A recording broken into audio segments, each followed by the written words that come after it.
When we Jews celebrate something special, we often raise a glass and say, l'chaim, to life.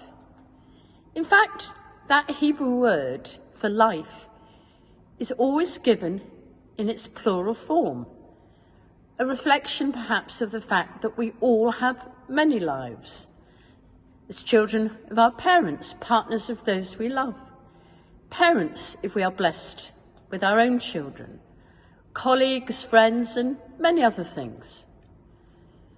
The Jewish tradition always tries to emphasize the positive. To quote the late Chief Rabbi Jonathan Sachs, optimism and hope are not the same. Optimism is the belief that the world is changing for the better. Hope is the belief that together we can make sure the world is a better place. Optimism is a passive value, hope an active one. The Hebrew Bible, he says, is not an optimistic book. It is, however, one of the great literatures of hope. The portion we read this Shabbat demonstrates this virtue. Despite being all about the death of Jacob, it is actually called Vayechi, and he lived, emphasizing that despite a long and complex life, he had achieved great good and built a hopeful future for his descendants.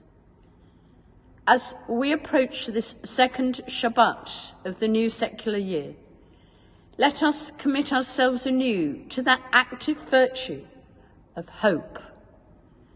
We think especially of the remaining hostages in Gaza, as we engage with the world, hoping and praying for good news and their release. It's important to keep their names in the forefront of our thoughts and in the public discourse, especially our adopted West London hostages, David and Ariel Cuneo, Abel Yehud, and Emily Damari.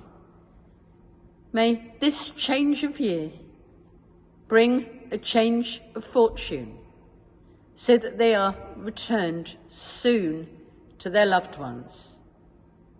Shabbat Shalom.